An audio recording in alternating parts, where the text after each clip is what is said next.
Assalamualaikum sahabat, pasti gampang. Setelah ada kesulitan, pasti ada kemudahan. Hari ini saya akan menceritakan tentang seorang pengusaha kaya raya yang berangkat haji dengan harta hasil kecurangan, namun mengalami kejadian mengerikan di Masjidil Haram. Di tengah ribuan jemaah yang sedang melakukan tawaf, tubuhnya perlahan berubah menjadi seekor sapi. Kenapa hal ini bisa terjadi? Apa dosa yang telah ia lakukan hingga mendapatkan azab yang begitu dahsyat?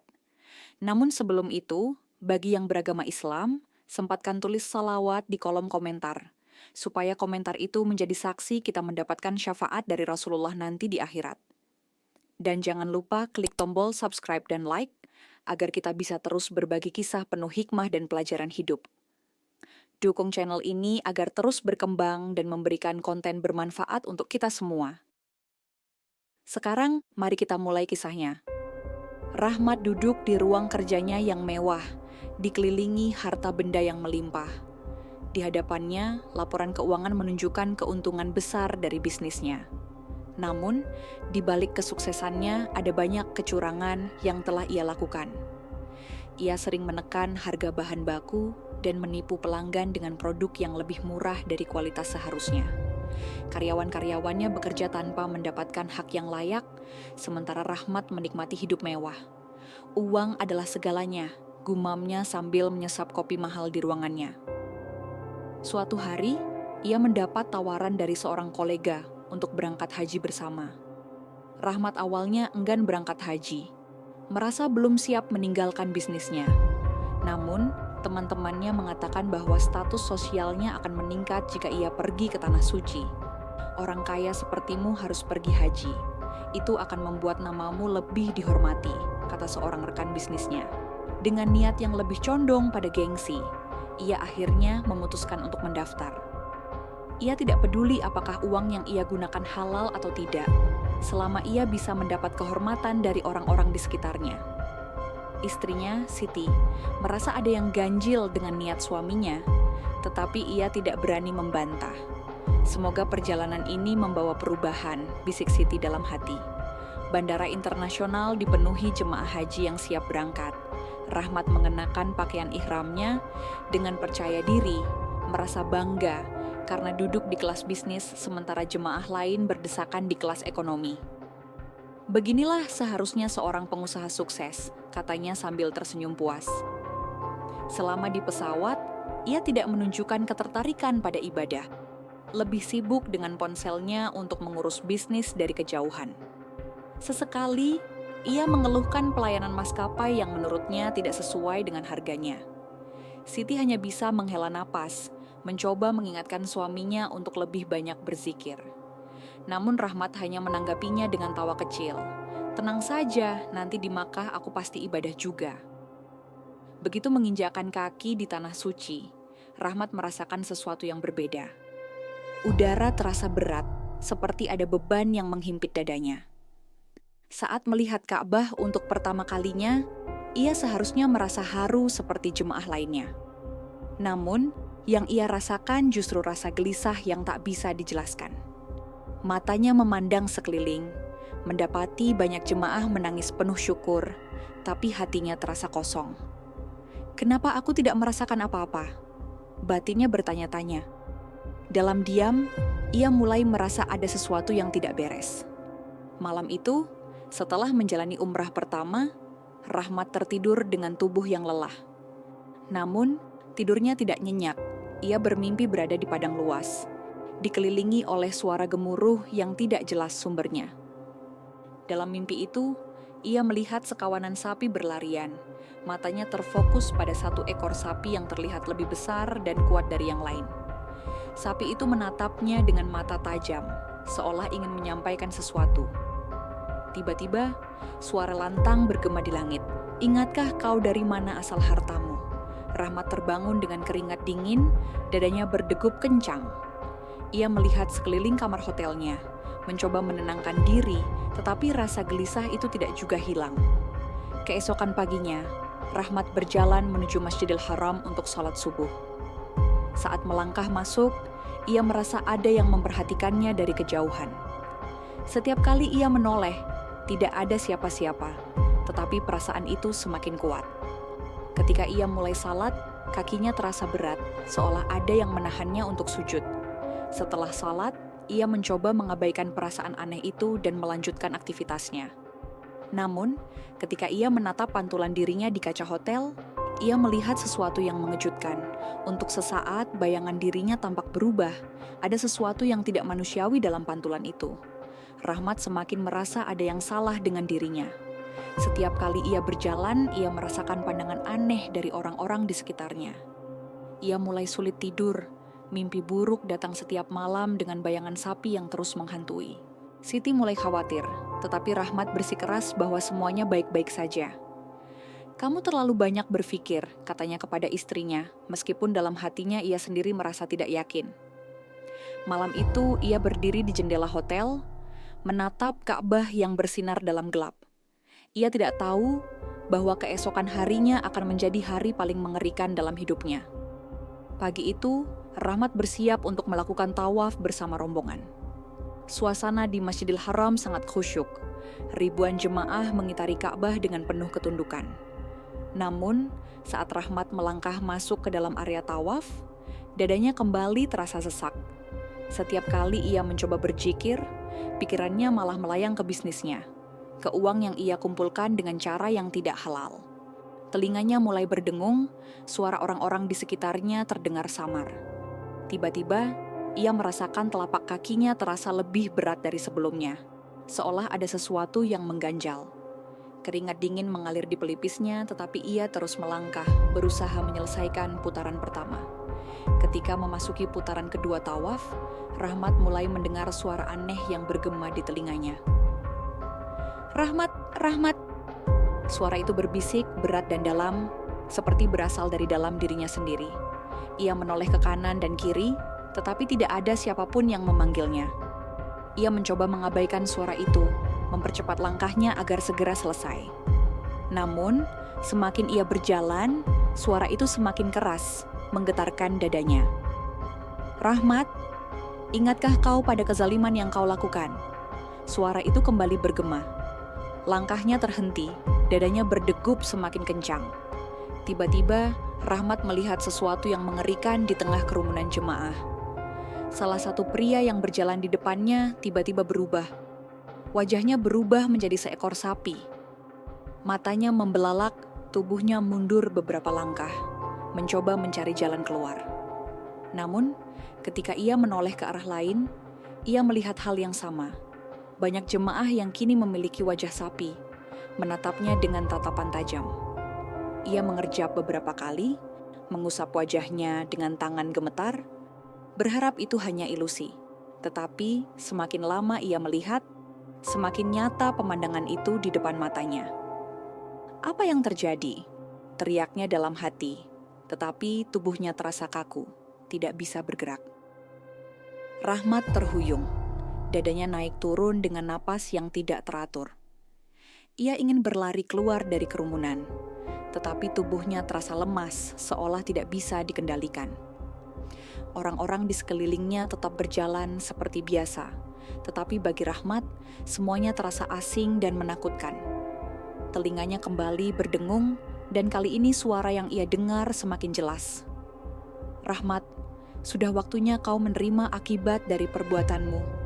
Lututnya melemas, ia hampir jatuh ke lantai, tetapi seseorang di sampingnya menahan tubuhnya. "Pak, apakah Anda baik-baik saja?" Suara itu datang dari seorang jemaah yang khawatir melihatnya. Rahmat mengangguk cepat, berusaha mengendalikan dirinya meskipun kepanikannya belum mereda.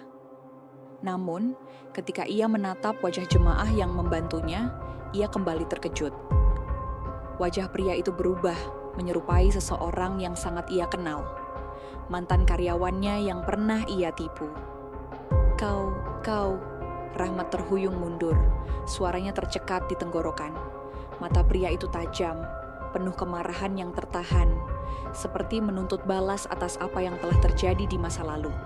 Rahmat berkedip beberapa kali, dan dalam sekejap wajah pria itu kembali normal. Ia mulai bertanya-tanya, apakah ini semua hanya imajinasinya atau sesuatu yang lebih besar sedang terjadi? Rahmat kembali berjalan, berusaha menyelesaikan tawafnya meskipun pikirannya kacau. Namun, saat ia mengangkat tangannya untuk berdoa, sesuatu yang mengerikan terjadi. Tangannya yang ia lihat bukan lagi tangan manusia, tetapi berubah menjadi kaki depan seekor sapi. Ia menahan napas, matanya membelalak, jari-jarinya terasa menebal dan mengeras. Ia mencoba mengusap wajahnya, tetapi yang ia rasakan adalah bulu kasar yang mulai tumbuh di kulitnya. Tubuhnya bergetar hebat, ingin menjerit tetapi suaranya tidak keluar.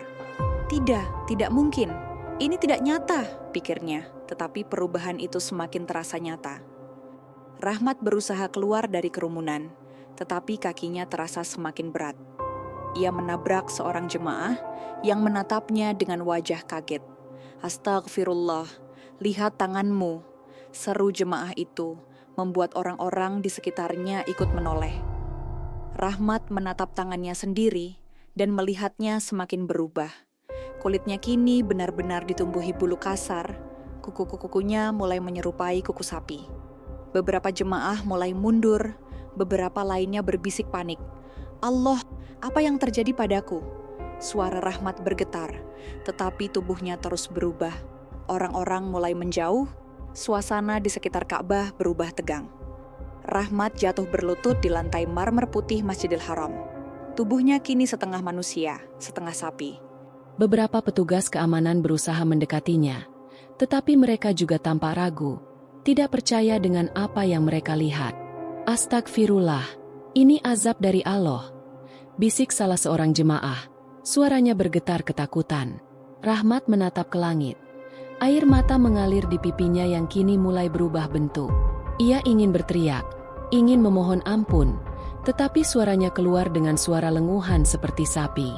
Dalam hatinya, ia menyadari bahwa ini bukan sekadar mimpi atau ilusi. Ini adalah hukuman nyata atas perbuatan yang telah ia lakukan.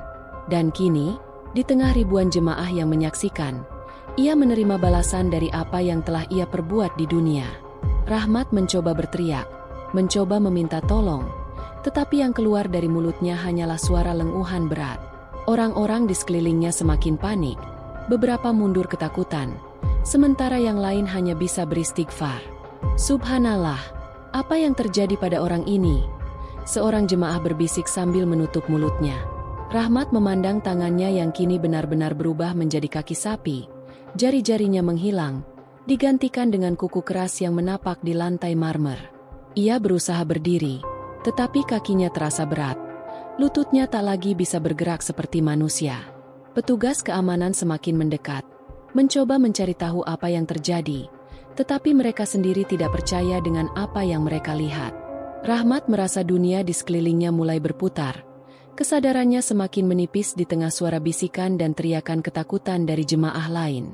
Rasa sakit menyebar ke seluruh tubuh Rahmat. Seperti ada sesuatu yang menarik dan memaksa daging serta tulangnya berubah bentuk. Dadanya semakin lebar. Otot-ototnya berganti dengan struktur tubuh seekor sapi yang kekar dan kokoh. Kulitnya menggelap. Bulu-bulu semakin lebat menutupi tubuhnya, dan ekor mulai tumbuh dari punggungnya. Ia mencoba melangkah, tetapi cara berjalannya kini bukan lagi seperti manusia. Ia merasakan keseimbangan yang berbeda, seperti seekor hewan berkaki empat. Orang-orang di sekitarnya semakin menjauh, tetapi tidak bisa mengalihkan pandangan dari kejadian yang begitu mengerikan ini. Salah satu petugas akhirnya berteriak, "Bawa dia ke dalam. Jangan biarkan kepanikan semakin besar." Namun, sebelum mereka bisa bergerak, sesuatu yang lebih mengejutkan terjadi. Seketika, Rahmat merasakan pikirannya tertarik ke masa lalu.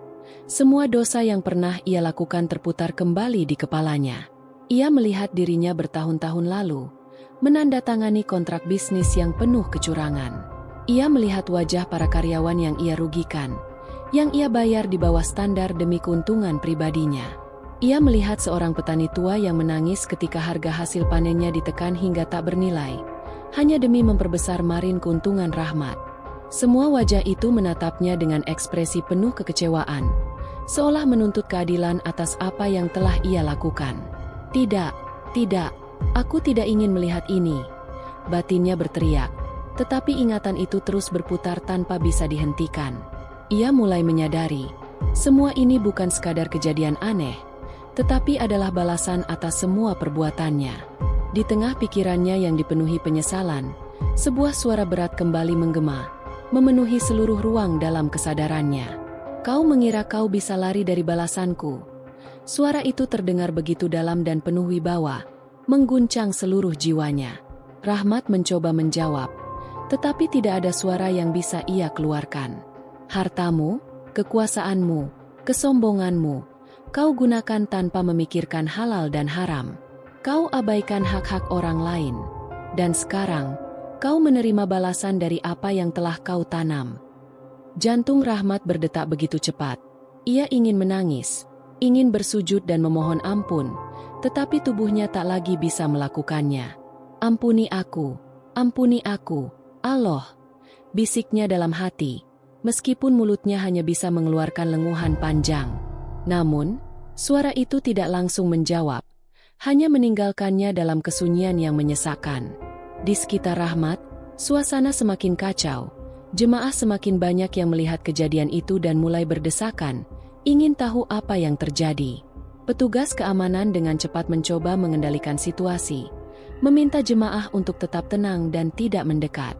Seorang ulama yang berada di tempat itu mendekati Rahmat, menatapnya dengan penuh iba. "Allah Maha Kuasa atas segala sesuatu," gumamnya, lalu mulai melantunkan ayat-ayat Al-Quran dengan suara lembut. Saat ayat suci terdengar, tubuh Rahmat bergetar hebat, seolah ada sesuatu dalam dirinya yang memberontak. Lenguhannya semakin keras, matanya memerah, dan air matanya mengalir deras di wajahnya yang kini sepenuhnya menyerupai sapi. Ia merasa tubuhnya semakin berat, kesadarannya semakin menipis, dan untuk sesaat, dunia di sekelilingnya mulai meredup. Rahmat merasa tubuhnya semakin lemas, seperti tenggelam dalam lautan pekat yang tidak berujung. Suara-suara di sekelilingnya mulai menghilang, hanya tersisa desiran angin yang dingin menusuk kulitnya. Dalam kesunyian itu, ia kembali melihat dirinya sendiri, seorang manusia biasa yang dulu begitu berkuasa, begitu tinggi hati, tetapi kini tidak lebih dari seekor hewan yang tidak berdaya. Apakah ini akhirnya? Apakah aku telah kehilangan segalanya? Pikirnya dalam hati, ketakutan semakin mencengkeram dirinya. Namun, di tengah kegelapan itu, sebuah cahaya samar mulai muncul, menyinari sudut pikirannya yang gelap. Dalam cahaya itu, ia melihat sesuatu yang mengejutkan. Wajah istrinya, Siti, sedang berdoa dengan penuh ketulusan. "Ya Allah, ampunilah suamiku, berilah ia kesempatan untuk bertaubat." Suara Siti terdengar lirih, tetapi menusuk ke dalam hati Rahmat yang telah hancur. Suara doa istrinya terus menggema, dan untuk pertama kalinya, Rahmat merasa ada secercah harapan dalam dirinya. "Apakah aku masih bisa diampuni? Apakah masih ada kesempatan bagiku?" pikirnya. Matanya mulai basah oleh air mata penyesalan. Cahaya yang semula kecil semakin membesar, menyelimuti kesadarannya yang hampir sirna. Lenguhannya semakin lemah, tetapi hatinya semakin kuat, penuh dengan keinginan untuk kembali. Ia ingin berteriak, ingin memohon ampunan, ingin mengatakan bahwa ia menyesali segalanya. Dan di detik itulah, sesuatu yang tidak terduga terjadi. Tubuhnya yang tadinya berat, tiba-tiba terasa lebih ringan. Rasa sakit yang menyiksanya perlahan mulai menghilang. Rahmat merasa seperti ditarik dari kegelapan menuju cahaya, seperti diberikan kesempatan untuk memilih jalannya sekali lagi. Dengan napas yang tersengal, Rahmat membuka matanya dan mendapati dirinya masih berada di Masjidil Haram. Ia terbaring di lantai, dikelilingi oleh jemaah dan petugas yang masih menatapnya dengan penuh keheranan. Tangannya sudah kembali seperti semula. Ia meraba wajahnya, tubuhnya, memastikan bahwa ia masih manusia. Tidak ada lagi bulu, tidak ada lagi bentuk tubuh yang menyerupai sapi. Hanya tersisa air mata yang terus mengalir dari matanya, bersama dengan hati yang kini penuh dengan ketakutan dan kesadaran. Rahmat masih terbaring di lantai marmer Masjidil Haram, tubuhnya gemetar, hatinya bergetar hebat. Jemaah di sekelilingnya masih berbisik, beberapa beristighfar, sementara yang lain hanya memandangnya dengan rasa iba. Ia merasakan betapa beratnya dadanya, seolah ada beban yang selama ini ia pikul tanpa ia sadari. Pandangannya beralih ke Ka'bah yang berdiri tegak di hadapannya, memancarkan cahaya ketenangan yang belum pernah ia rasakan sebelumnya. Dengan sisa tenaga yang ia miliki, Rahmat berusaha bangkit, lalu menundukkan kepalanya, merasakan aliran air mata hangat yang terus mengalir. Perlahan, ia bersimpuh dan meletakkan dahinya di lantai yang dingin, bersujud dengan penuh kepasrahan. Allah, ampuni aku, ampuni semua dosa-dosaku. Aku telah begitu jauh dari MU. Suaranya bergetar, hampir tak terdengar. Dalam sujudnya yang panjang, Rahmat merasakan sesuatu yang berbeda. Beban yang selama ini menyesakkan dadanya perlahan menghilang. Ia mengingat kembali dosa-dosa yang telah ia lakukan, wajah-wajah mereka yang ia rugikan, dan bagaimana ia selama ini begitu tamak terhadap dunia. Kini, semua harta dan kejayaan yang pernah ia banggakan terasa begitu kecil dibandingkan dengan kekuasaan Allah yang telah ia saksikan sendiri. Ya Allah, berilah aku kesempatan untuk menebus semua kesalahanku. Jangan cabut nyawaku sebelum aku memperbaiki diriku, bisiknya dengan penuh harap. Rahmat mengangkat wajahnya, memandang Ka'bah dengan mata yang penuh air mata. Hatinya kini dipenuhi rasa takut sekaligus harapan. Ia tahu bahwa Allah Maha Pengampun, tetapi ia juga sadar bahwa dosa-dosanya tidak bisa dihapus hanya dengan kata-kata. Hari ini, ia telah diberi pelajaran yang tidak akan pernah ia lupakan. Dan ia berjanji pada dirinya sendiri untuk tidak lagi kembali ke jalan yang penuh kezaliman. Rahmat duduk bersimpuh di lantai Masjidil Haram, masih terguncang dengan apa yang baru saja ia alami. Jemaah di sekelilingnya mulai kembali ke ibadah masing-masing, meskipun beberapa masih sesekali meliriknya dengan tatapan penuh keheranan. Seorang pria tua dengan sorban putih menghampirinya, menatapnya dengan lembut. "Anakku, Allah telah menunjukkan kebesarannya padamu. Jangan sia-siakan tanda ini," ucapnya dengan suara bergetar namun penuh kebijaksanaan. Rahmat mengangguk pelan. Hatinya masih bergemuruh antara rasa takut dan harapan. Ia tahu, kejadian ini bukan kebetulan. Ini adalah peringatan yang nyata dari Allah. Dengan kaki yang masih gemetar, ia bangkit perlahan dan bertekad untuk memperbaiki hidupnya. Malam itu, Rahmat kembali ke Masjidil Haram. Kali ini bukan sebagai pria sombong yang mengandalkan harta dan kejayaan, tetapi sebagai hamba yang penuh penyesalan. Ia berjalan perlahan ke arah Ka'bah. Setiap langkahnya terasa berat, seperti menggendong semua dosa yang selama ini ia lakukan. Saat berdiri tepat di hadapan Baitullah, ia mengangkat tangannya tinggi-tinggi. "Ya Allah, aku telah menzalimi banyak orang. Aku telah menumpuk dosa tanpa rasa takut kepada MU," ucapnya dengan suara bergetar. Air matanya jatuh deras, membasahi pipinya yang kini tampak lebih letih, lebih tenang, lebih sadar akan kebesaran Sang Pencipta. "Jika Engkau masih memberiku waktu, bimbinglah aku menuju jalan yang benar. Aku tidak ingin mati dalam keadaan seperti ini." Angin malam yang sejuk berhembus pelan, seolah menjadi pertanda bahwa permohonannya telah sampai ke langit. Beberapa hari berlalu, Rahmat menyelesaikan ibadah hajinya dengan hati yang jauh lebih tenang. Tidak ada lagi kebanggaan dalam dirinya. Tidak ada lagi keinginan untuk memamerkan status hajinya kepada orang lain. Ia lebih banyak diam, merenung, memikirkan bagaimana cara menebus semua kesalahan yang telah ia lakukan selama ini. Istrinya, Siti, melihat perubahan itu dengan mata berkaca-kaca. Tidak menyangka bahwa suaminya bisa berubah begitu drastis. "Aku melihat seseorang yang baru dalam dirimu," kata Siti lembut saat mereka bersiap untuk kembali ke Indonesia. Rahmat hanya tersenyum tipis, tetapi dalam hatinya, ia tahu bahwa perjalanan sesungguhnya baru saja dimulai. Ia telah bertaubat, tetapi apakah orang-orang yang telah ia zalimi akan menerimanya kembali? Begitu pesawat mendarat di tanah air, Rahmat menghela napas panjang. Kota yang dulu ia anggap sebagai kerajaan pribadinya kini terasa berbeda, terasa asing di matanya. Ia menatap gedung perusahaannya dari kejauhan. Bangunan megah yang dulu ia banggakan kini terasa seperti menara kesombongan yang harus ia perbaiki. Di dalam kantor, para karyawan menyambutnya dengan hormat, tetapi Rahmat merasakan ada jarak di antara mereka. Ia sadar, ia bukan pemimpin yang dicintai, ia adalah pemimpin yang ditakuti. Hari itu juga, ia mengumpulkan semua pegawainya untuk sebuah pengumuman besar.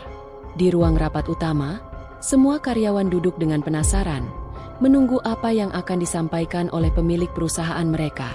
Rahmat berdiri di depan mereka, mengambil napas dalam, lalu mulai berbicara. Selama ini, aku telah menzalimi banyak orang di ruangan ini. Aku telah mengambil hak kalian, mempermainkan kepercayaan kalian, dan hanya peduli pada keuntungan pribadi, ucapnya dengan suara tegas. Para karyawan saling berpandangan, terkejut dengan pengakuan itu. Aku tidak bisa mengubah masa lalu, tetapi aku ingin memperbaiki masa depan. Mulai hari ini, aku berjanji untuk menjalankan bisnis ini dengan jujur dan adil, lanjutnya. Beberapa karyawan mulai meneteskan air mata, tidak menyangka bahwa atasan mereka bisa berkata seperti itu. Namun, tidak semua orang percaya begitu saja. Banyak yang masih menyimpan dendam atas perlakuan buruk yang mereka terima selama bertahun-tahun. Tidak lama setelah pengumuman itu, seorang pria parubaya berdiri dari kursinya dan menatap Rahmat dengan tajam. "Kau pikir dengan meminta maaf semuanya akan selesai?" Suara pria itu penuh kemarahan yang terpendam. Rahmat mengenali pria itu. Ia adalah salah satu karyawan lama yang dulu dipecat tanpa alasan hanya karena menolak mengikuti skema kecurangan perusahaan. "Kami menderita karena perbuatanmu. Ada yang kehilangan pekerjaan, ada yang jatuh miskin karena ulahmu," lanjutnya dengan suara bergetar.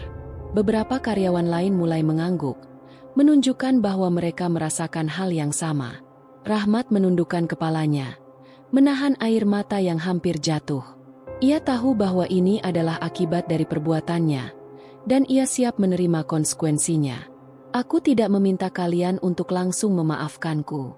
Tapi jika ada cara aku bisa menebus kesalahanku, katakanlah, aku siap melakukannya." Setelah pertemuan itu, Rahmat mulai mencari satu persatu orang yang pernah ia zalimi.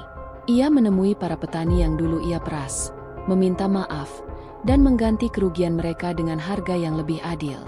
Ia mendatangi mantan pegawai yang ia pecat, menawarkan kompensasi dan pekerjaan kembali jika mereka menginginkannya.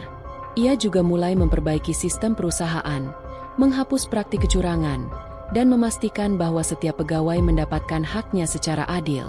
Beberapa orang menerima permintaan maafnya, tetapi banyak juga yang tetap menolak berbicara dengannya. Rahmat tidak menyerah. Ia tahu bahwa kepercayaan tidak bisa dibangun dalam sehari. Meski sudah berusaha berubah, Rahmat tetap menghadapi banyak ujian. Beberapa rekan bisnisnya mulai menjauh, tidak senang dengan keputusannya untuk meninggalkan praktik kecurangan yang dulu menguntungkan mereka. Keuangan perusahaannya juga sempat terguncang karena perubahan sistem yang lebih transparan. "Jika kau terus seperti ini, bisnismu akan hancur," kata salah satu rekannya. Rahmat hanya tersenyum tipis, mengingat kembali kejadian di Makkah yang mengubah hidupnya. "Lebih baik aku kehilangan bisnis ini daripada kehilangan kesempatan untuk dimaafkan oleh Allah," jawabnya tenang. Seiring berjalannya waktu, perubahan Rahmat mulai terlihat nyata. Beberapa orang yang dulu meragukannya mulai percaya bahwa ia benar-benar telah berubah. Perusahaannya perlahan bangkit kembali, kali ini dengan fondasi kejujuran dan keberkahan. Ia merasa lebih tenang, lebih bahagia, lebih dekat dengan Allah daripada sebelumnya. Malam itu, ia berdiri di balkon rumahnya, menatap langit penuh bintang, bersyukur atas kesempatan kedua yang diberikan kepadanya. Rahmat menutup matanya, mengingat kembali hari ketika tubuhnya hampir sepenuhnya berubah menjadi sapi di depan Ka'bah. Ia bersumpah dalam hatinya, tidak akan pernah kembali ke jalan yang penuh kecurangan dan keserakahan. "Ya Allah, bimbing aku agar tetap berada di jalan MU sampai akhir hayatku," bisiknya. Hatinya kini damai, karena ia tahu bahwa taubatnya tidak hanya sekadar kata-kata, tetapi telah ia buktikan dengan tindakan nyata. Sejak Rahmat mengubah cara bisnisnya, ia merasakan sesuatu yang belum pernah ia alami sebelumnya, ketenangan batin. Meskipun keuntungan perusahaan menurun dibandingkan saat ia masih menggunakan cara licik, tetapi hati dan pikirannya lebih damai. Tidak ada lagi rasa cemas akan ditipu rekan bisnis. Tidak ada lagi ketakutan menghadapi hukum atau tuntutan pelanggan. Beberapa karyawan yang semula ragu kini mulai percaya bahwa perubahan Rahmat memang sungguh-sungguh. Ia juga mulai aktif dalam kegiatan sosial, membantu kaum duafa, dan menyumbangkan sebagian keuntungannya untuk pembangunan masjid dan sekolah. Harta ini hanyalah titipan. Lebih baik digunakan untuk kebaikan daripada hanya menumpuknya. Ucapnya dalam hati saat menyerahkan donasi kepada sebuah yayasan. Rahmat kini sadar bahwa semakin ia memberi, semakin besar keberkahan yang ia rasakan. Tidak semua orang menerima perubahan Rahmat dengan baik. Beberapa anggota keluarganya sendiri mulai mempertanyakan keputusan-keputusan yang ia ambil. Kenapa kau berubah? Kau dulu pria yang kuat dan ambisius. Sekarang kau lebih banyak diam dan terlalu banyak bersedekah, kata salah satu saudaranya. Bahkan, beberapa rekan bisnis lama mulai menjauhinya karena mereka tidak bisa lagi menjalankan praktik curang bersamanya. Kalau kau terus begini, perusahaanmu akan bangkrut, ancam seorang mitra bisnis. Rahmat hanya tersenyum tipis, mengingatkan dirinya bahwa kekayaan tidak akan ada artinya jika diperoleh dengan cara yang tidak halal. Aku lebih takut kehilangan ridho Allah daripada kehilangan harta, jawabnya dengan tenang. Selain memperbaiki bisnisnya, Rahmat juga berusaha mencari orang-orang yang pernah ia rugikan. Ia mengunjungi mantan karyawannya yang dulu ia pecat dengan tidak adil, meminta maaf, dan menawarkan bantuan jika mereka membutuhkannya. Ia menemui petani yang dulu ia peras harga jualnya, mengembalikan sebagian uang yang seharusnya menjadi hak mereka. Beberapa orang menerima dengan hati terbuka, tetapi ada juga yang masih menyimpan luka dan menolak permintaan maafnya. Aku tidak bisa begitu saja melupakan semua yang telah kau lakukan, ujar seorang pria tua dengan mata berkaca-kaca. Rahmat mengangguk, menerima penolakan itu dengan ikhlas, karena ia tahu bahwa kepercayaan tidak bisa dipaksakan. Yang bisa ia lakukan hanyalah terus berbuat baik dan berharap suatu hari mereka bisa melihat ketulusan hatinya. Suatu hari, Rahmat bertemu dengan seorang ulama yang terkenal dengan kebijaksanaannya. Ia menceritakan seluruh kisahnya, dari kehidupannya yang dulu penuh kecurangan hingga kejadian mengerikan di Makkah. Sang ulama mendengarkan dengan seksama, lalu menatap Rahmat dengan penuh kelembutan. Allah telah memberikanmu kesempatan yang sangat berharga, jangan sia-siakan, ucap sang ulama. Taubat bukan hanya sekadar meninggalkan perbuatan buruk, tetapi juga berusaha menebus kesalahan dengan perbuatan baik. Rahmat mengangguk, semakin yakin bahwa hidupnya kini harus diarahkan sepenuhnya untuk mencari ridho Allah. Ia meminta saran bagaimana cara memperbaiki diri lebih dalam, dan sang ulama memberinya beberapa amalan dan doa yang bisa ia jalankan setiap hari. Dulu, Rahmat salat hanya sebagai formalitas, membaca Al-Quran hanya ketika ada waktu luang, dan jarang sekali memikirkan kematian. Namun kini, ia merasakan nikmatnya ibadah yang belum pernah ia rasakan sebelumnya. Setiap sujud terasa lebih dalam, setiap ayat yang ia baca terasa lebih bermakna. Hatinya yang dulu penuh dengan ambisi duniawi kini lebih tenang, lebih dekat dengan Allah.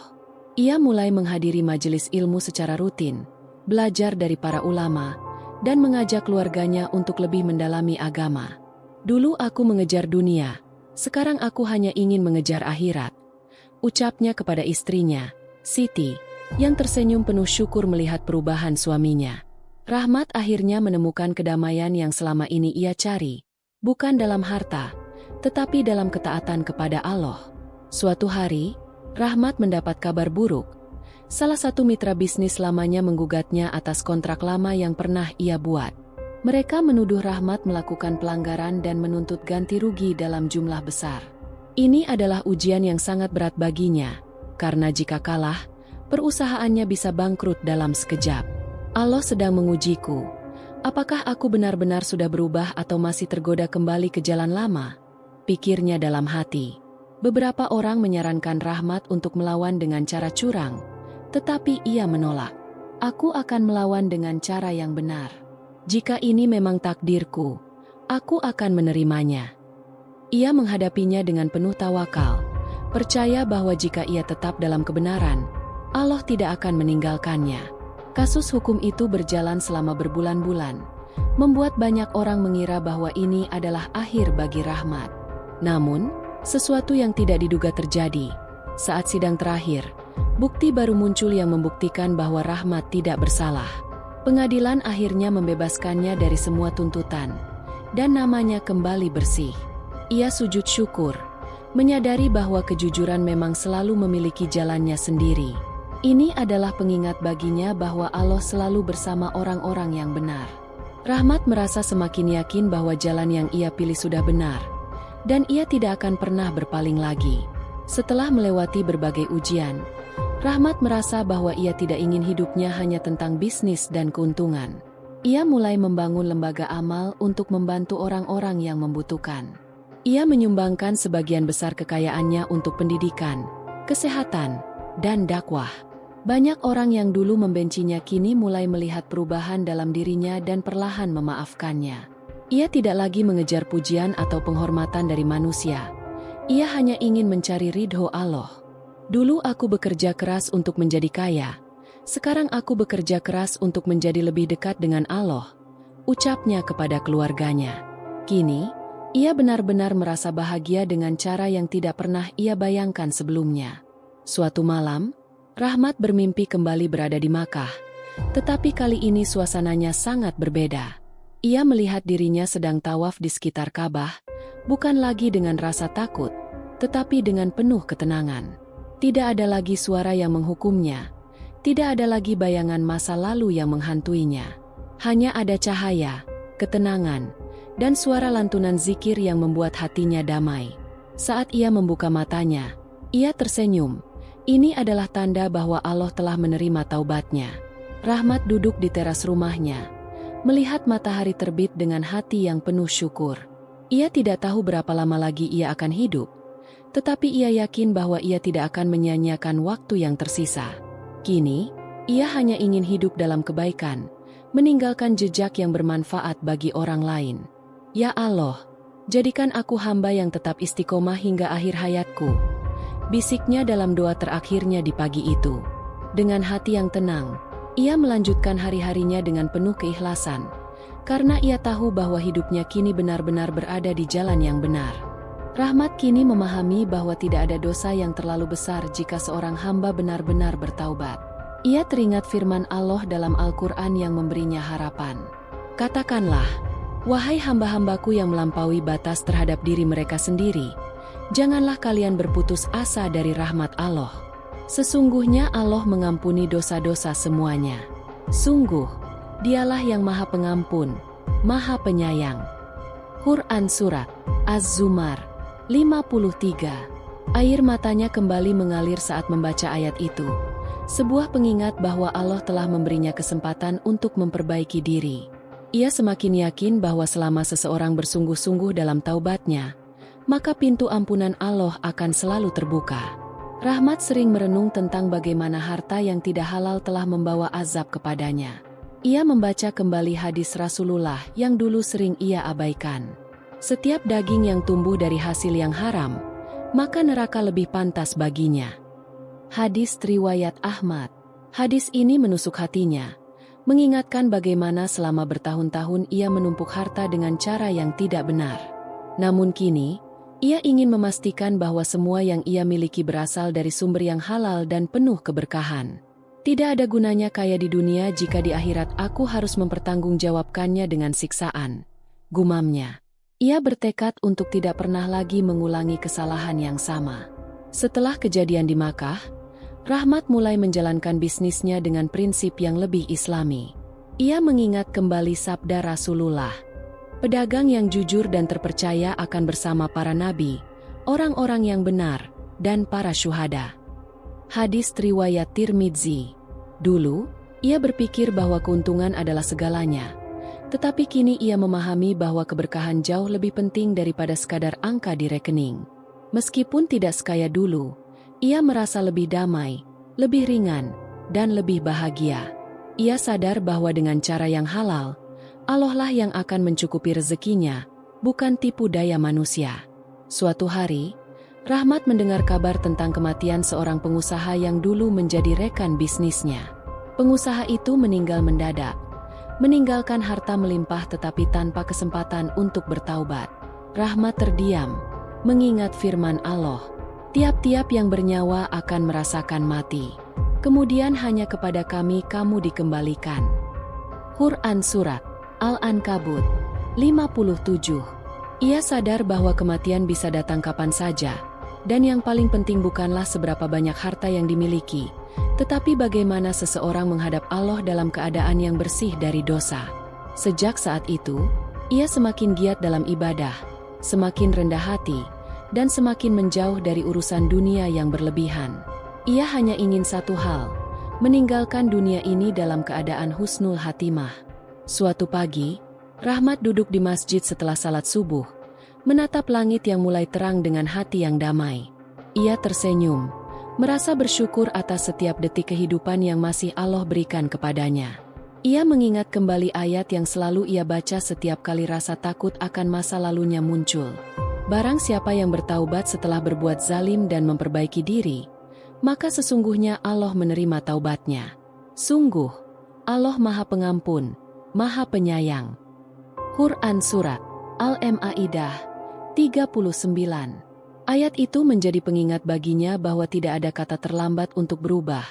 Selama seseorang masih diberi kesempatan untuk hidup, Rahmat menutup matanya, berdoa dengan penuh harap. Ya Allah, jadikan aku hamba MU yang tetap istiqomah sampai akhir hayatku. Dengan hati yang ikhlas, ia melanjutkan kehidupannya, meninggalkan jejak kebaikan bagi orang-orang di sekitarnya.